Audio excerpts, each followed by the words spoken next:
അള്ള കേൾക്കുന്നത് പോലെ വലിയ കേൾക്കും. എല്ലാ ശബ്ദങ്ങളും എവിടെ വെച്ച് വിളിച്ചാലും കേൾക്കും.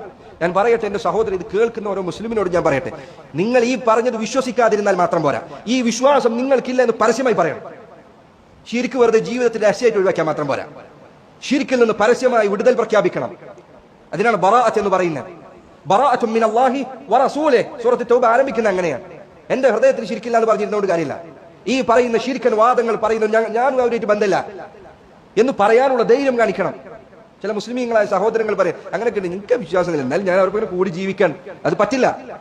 തൗഹീദിലേക്ക് നീ പൂർണ്ണമായി വരണം, ശിർക്ക് ഉപേക്ഷിക്കണം, അതിന്റെ ആളുകൾക്ക് മാറിക്കണം. അതിന്റെ ആളുകളിൽ നിന്ന് മാറി ഈ വിശ്വാസം പറഞ്ഞു ഒരു മനുഷ്യൻ മരിച്ചാലും കാഫറാണ്, മുസ്ലിമല്ല. ഇത് മുസ്ലിയാക്കന്മാർ എഴുതി വെച്ച വാക്കുകളാണ്, ഞാൻ എന്റെ നാവിൽ നിന്ന് ഉണ്ടാക്കി പറഞ്ഞ വാക്കല്ല. ഞാൻ ചോദിക്കട്ടെ, ലാ ഇലാഹ ഇല്ലല്ലാഹ് മുഹമ്മദ് റസൂലുള്ളാഹി എന്ന് പറയുന്ന മുസ്ലിമിനോട് ചോദിക്കട്ടെ, നിനക്ക് വിശ്വാസമുണ്ടോ? അള്ളാഹ് കേൾക്കുന്നത് പോലെ വലിയ കേൾക്കുമെന്ന് നിനക്ക് വിശ്വാസമുണ്ടോ? അങ്ങനെ വിശ്വസിക്കാൻ ഒരു മുസ്ലിമിന് അനുവാദമുണ്ടോ? ഇല്ല എന്നാണ് നിന്റെ ഉത്തരമെങ്കിൽ ഞാനിതാ പറയട്ടെ സഹോദര, ആ പറഞ്ഞ വിശ്വാസത്തിൽ നീ മാറി നിൽക്കണം, അതിന്റെ ആളുകളിൽ നിന്ന് നീ മാറി നിൽക്കണം. ഇവർ ഈ പറയുന്ന ശിർക്കും കുഫ്റും എനിക്ക് ബന്ധമില്ല നീ പറയണം.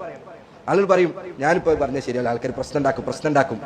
എന്റെ സഹോദര, നീ പുറത്തു വന്ന് പറയുന്നു, രണ്ടാമതൊരാൾ നിന്നെ കണ്ടുവന്ന് പറയുന്നു, മൂന്നാമതൊരാൾ നിങ്ങളെ രണ്ടുപേരെയും കണ്ടുവന്ന് പറയുന്നു. അങ്ങനെയാണ് തൗഹീദ് വിജയിക്കുക. അല്ലാതെ എല്ലാവരും അവരുടെ വീട്ടിൽ പേടിച്ചിട്ട് ഒരാളും പറയാതെ മിണ്ടാതിരുന്നാൽ തൗഹീദ് വിജയിക്കുമോ? അള്ളാഹുവിന്റെ ദീൻ അത് ഹക്കായി പുലരുമോ? നീ പേടിച്ചിരിക്കല്ലേ, അള്ളാഹു നിന്നെ സംരക്ഷിക്കുന്നവരെ.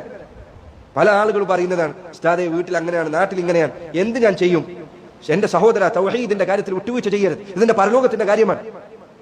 അതുകൊണ്ടല്ല അള്ളാഹു പറഞ്ഞത്, ഉഅ്ബുദുല്ലാഹ് വജ്തനിബു ത്വാഗൂത്ത്.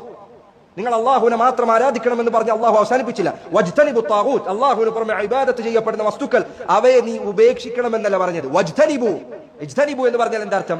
അകറ്റി നിർത്തണം എന്നാണ്, അടുപ്പിക്കാൻ പാടില്ല. ശിർക്കിനെ അടുപ്പിക്കരുത്, വീട്ടിലേക്ക് അടുപ്പിക്കരുത്, ഹൃദയത്തിലേക്ക് അടുപ്പിക്കരുത്. അതുകൊണ്ട് സഹോദരങ്ങളെ ഞാൻ പറയും, അള്ളാഹുവിന് പുറമെ ഒരാൾ അവന്റെ വിളിപ്പുറത്തുള്ളതിന് അപ്പുറത്ത് ഒരാളെ വിളിച്ചിട്ട് പറയാൻ എന്നെ രക്ഷിക്കണേ എന്ന് പറഞ്ഞാൽ അവൻ അള്ളാഹു സുബ്ഹാനഹു വ തആലക്ക് സൃഷ്ടികളെ തുല്യമാക്കിയിരിക്കുന്നു. അവൻ ഇസ്ലാമിന് പുറത്തു പോകും. അള്ളാഹു കാത്ത് രക്ഷിക്കുമാറാകട്ടെ.